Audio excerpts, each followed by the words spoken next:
April 14th, Saint Benezet, or Little Bennet. Saint Benezet kept his mother's sheep in the country, and as a mere child was devoted to practices of piety. As many persons were drowned in crossing the Rhone, Benezet was inspired by God to build a bridge over that rapid river at Avignon. He obtained the approbation of the bishop, proved his mission by miracles, and began the work in 1177, which he directed during 7 years. He died when the difficulty of the undertaking was over, in 1184. This is attested by public monuments drawn up at that time and still preserved at Avignon, where the story is in everybody's mouth. His body was buried upon the bridge itself, which was not completely finished till 4 years after his decease, the structure whereof was attended with miracles from the first laying of the foundations till it was completed in 1188.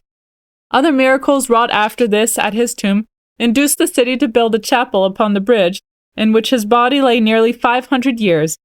But in 1669, a greater part of the bridge falling down through the impetuosity of the waters, the coffin was taken up, and being opened in 1670 in the presence of the Grand Vicar, during the vacancy of the archiepiscopal see, the body was found entire, without the least sign of corruption. Even the bowels were perfectly sound, and the color of the eyes lively and sprightly, though, through the dampness of the situation, the iron bars about the coffin were much damaged with rust.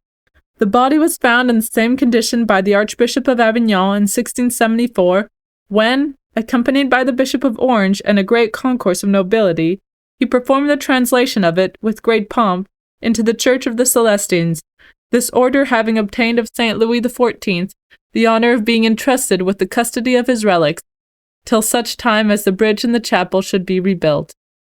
Reflection. The greatest sacrifices imposed by the love of peace will appear as naught if we call to mind the example of our Saviour, and remember his words, "Blessed are the peacemakers, for they shall be called the children of God."